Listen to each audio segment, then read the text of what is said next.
An impromptu title match and #1 contenders match, but this one's all about tables, ladders, and chairs, oh my, so just keep watching. Let's just keep it real, the men's tag division remains on fire, so let's get to the matches and just keep being better than fine, as Fraxiom flies around the ring with a Spanish fly by Axiom and a Phoenix Splash by Frazier to win their main roster debut, so Fraxiom is the ones, and coming off of a 229-day reign as NXT Tag Champions, they were hungry for their main roster debut as a team, so Frazier had a bullet suicide dive and then a flip onto everyone, and Axiom landed a moonsault off of the top rope, so this was a great start, and they go to 1-0 in traditional tags, but Los Garza remains the twos. Their experience did help them take advantage early on, as it led them eventually to a super MTY off of the top rope, but Axiom got in there at the last second to break it up, and they lost momentum from there as well, and they've now lost 5 straight tags and are 1-4 in traditional tags. Well, we can't wait to see more of these two cook in a very hot division, so we have to give them a double okay. Second, we just keep turning back the clock, as Tiffy and Jade wanted to look to the future, but Naomi and Nia went right on back to their old foes, so this one was declared a no contest. So Jade is the ones, and she said Naomi was behind her, so she challenged Tiffy to a title match, which Tiffy accepted, so Jade showed off her power with a backbreaker and a spine buster early, and then later she caught Tiffy in an Alabama slam, turning that into a powerbomb, but after a superplex, Tiffy rolled away and Naomi ran down the ramp to jump on top of her with some of the wildest swings you'll ever see, and then threw her into 3 ring posts. So Tiffy got Naomi to leave the ring, but then she was blindsided by Nia, and Nia had a leg drop and an annihilator to finish things off. So we do have to give Naomi a 1-week suspension for interrupting a title match, and then a fine for Nia for cleaning up the mess. Well, I think this was a dreadful call by the WWE for this official ruling as a no contest, because this was clearly an attack on Jade only, while she was in clear control of this matchup after the superplex. And no, she wouldn't have gotten the title with a DQ win, but she still just goes to 1-1-1 in one-on-one matches. So Tiffy is the twos, and she pulled a trick on Jade with a fake handshake, only to pull her in to gain an advantage off of the bat. And she also connected on 2 handspring back elbows, but Jade caught and reversed the third one. And Tiffy also slipped before a prettiest moonsault ever, which may have cost her here from landing it, as Jade was able to get out of the way. But Tiffy does get a no contest here to remain undefeated at 8-0-1 in one-on-one matches in 2025. So perhaps that's what this one is about, like an official score in baseball where you don't break up a no-hitter on a controversial error or hit call. I don't know, but I guess she still is undefeated for today. However, no one wanted to see this one end the way that it did, so it has to get a not okay. Up next, we just keep walking that we have a secret code red situation here, as the Secret Hervis gets ejected from ringside for clearing a path for Zelina to call in a code red, and she becomes the new Women's United States Champion. So Zelina is the ones, as she impressively fought off 3 people here instead of just dealing with the one in the match, and she had a nice German suplex off of the middle rope and a Meteora off of the top rope, and she survived long enough to hit that code red. So just 3 weeks ago, Zelina was mired in a 1-15 slump in all singles matches dating back to August of 2023, but her resilience here gave her 3 wins in 3 weeks against Chelsea, so she has somehow risen all the way up to become the US champion and is 3-1 in one-on-one matches. So Chelsea is the twos, as she used the Hervis all that she could here, drop-kicking Zelina off of the apron following a Piper distraction, and then she distracted the ref so that Alba could slam her against the side of the ring, and then Piper sent on Zelina on the floor. So for that action, we have to give fines for Chelsea, Alba, and Piper. But then the Hervis got sloppy later on, and the ref saw Piper hit Zelina and then Alba grab Zelina's hair, so they were both ejected. So that will cost Alba and Piper with 1 week suspensions each. And then Chelsea got shell-shocked by that code red, so she drops to 2 and 6 in one-on-one matches. And this is certainly not a record of someone who deserves to be champion. So Zelina overcame a lot to win this one, so she certainly earned it.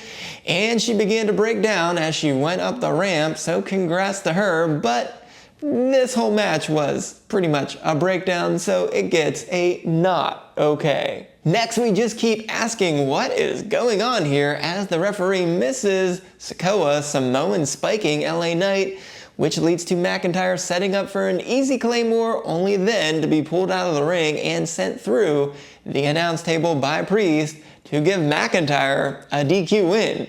So McIntyre is the ones, and he controlled this one early, led by a brainbuster, but he looked to be in big trouble before the shenanigans started to hand the #1 contender spot to him and give him his 4th straight win with a 5-3 one-on-one record.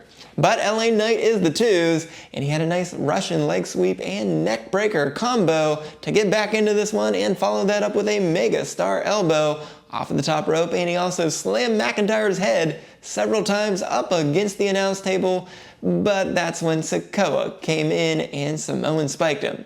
So Sikoa will pick up a 1 week suspension for that, but Knight goes to 7-2-1 in one-on-one matches. And after Priest got revenge on McIntyre with a chokeslam through the announce table, he also has to pick up a 1 week suspension for officially forcing this DQ. And then Knight complained to Priest for costing him, only for Jacob Fatu to clean up the mess with a suicide dive on both of them, and he finished it off with a mighty moonsault on both of them, so Fatu also has to get a fine. Well, this is the part where I complain that the WWE doesn't even know how to score their own matches, because what was the difference between the women's title match and this #1 contenders match? Because both Jade and Drew were attacked, and Jade only got a no contest for being beaten down, while McIntyre gets rewarded with a win to be the #1 contender for the US title. How are they both not scored the same way? Does it make any sense? No, it does not make any sense. But anyways, that is not how you want to decide a #1 contender spot, so this has to get a double not okay. And in our main event, we just keep seeing everything test because Montez Ford flies up the side of a ladder and slams both Sabin's and Gargano's heads against the ladder several times to finally knock them off and grab the titles to retain the WWE Tag Team Championships. And this was an instant classic of a TLC match, so there were too many highlights, so we'll just note a few, with the Motor City Machine Guns using chairs to their advantage with a basement dropkick on Dawkins, and then a missile dropkick on Ford. So then Ford flipped over the turnbuckle onto everyone on the floor. Then we had a very awesome but very what were you thinking moment with Ciampa and Ford battling on a ladder, only for Gargano to climb up a second ladder, and instead of climbing up a few additional rungs to grab the titles, he instead decided to fly off of his ladder to take out Ford with a twisting flatliner. It was very cool, but it was also, what were you thinking? Later on, we had Dawkins with a silencer off of a ladder. Then Gargano hit Shelley with a chair when he had a chair around his neck. Then Dawkins landed another silencer, this time slamming Gargano's back onto the top of 2 chairs. Ford and Dawkins then teamed up for a blockbuster to the floor that took out everyone, and Ford then used a fan's prosthetic leg to hit Gargano in the back with it, which caused Joe Tessitore to say that he has seen everything. But I do want to take a second here to say that triple threat matches are always no DQ, so why did we have to call this a TLC match if any type of weapon is legal? And I guess that leg was legal here, so I don't know why we had to officially limit this to TLC when it could have just been any old ladder match where it was no DQ. But I digress, because then we also had Ciampa slamming Ford's head into the side of a table that was set up on top of a ladder that was sideways. Anyways, you get it. Sabin then also splashed Dawkins through a table onto the floor. Then Ford flipped over the top rope to send Ciampa through a table. Then Gargano sent Ford through a table with white noise. Then the machine guns landed a springboard, skull and bones to send Gargano through another table. Then we had Ciampa about to unlatch the carabiner, so a ladder was then whisked away from under his feet, so Ciampa was left dangling above the ring, only for then Dawkins to fly off of a ladder for a wicked spear to send Ciampa through a table. And that led to the final battle for the belts, with Ford eventually winning it for the Street Profits. So at the end of the day, they are the ones, as this is already their third defense, and they go to 5-0 in all tags. So we'll give DIY the 2s, as Ciampa got as close as possible to winning without actually winning, but they dropped a 1-4-2 in all tags, and that leaves the machine guns as the 3s, and they're now 5-4-1 in all tags. This was simply 3 teams with a lot of pride and probably a lot of anger for not being on the WrestleMania card, and I have to salute them all for putting their body through this massacre, so there's no doubt this is definitely a double okay. And with that, let's go beyond the mat for SmackDown, as John Cena again started the show, and after tonight we have 26 dates left.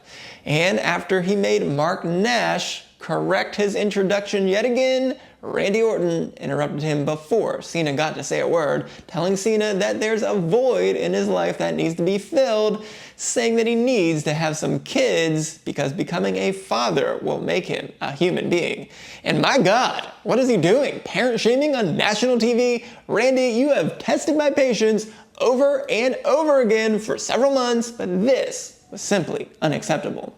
And then Cena said that he doesn't need to be kids because he spent the last 25 years raising yours, and he's done an impeccable job of it. But Orton also called Cena a guest in WWE, and then Cena called everyone hypocrites, saying that they manipulate the truth to make themselves feel good. So Orton challenged Cena to put the title on the line right there on the spot, but Cena refused. However, because he is the GOAT, he would give Orton a match at his home in St. Louis at Backlash, so that when Orton falls, he'll have no excuse. Cena continued by saying that this would be as close as he would get to the title, so he proceeded to toss it at Orton. That started an attack where he stomped Orton over and over again. Then he re-picked up the title and lined up to hit him with it, only for Orton to duck and land an RKO.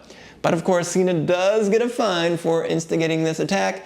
However, we're not complaining about this match whatsoever, so this gets an okay. Leading into the #1 contender match, we had Solo Sikoa saying that he already knew that Fatu was the future of the business, and he laid it on thick, taking pretty much all of the credit for taking Fatu off of the streets and making him a champion. So Fatu let Sikoa go on for a while for taking that credit, but he eventually had enough and yanked the mic away, saying that he was going to do it with or without Sikoa.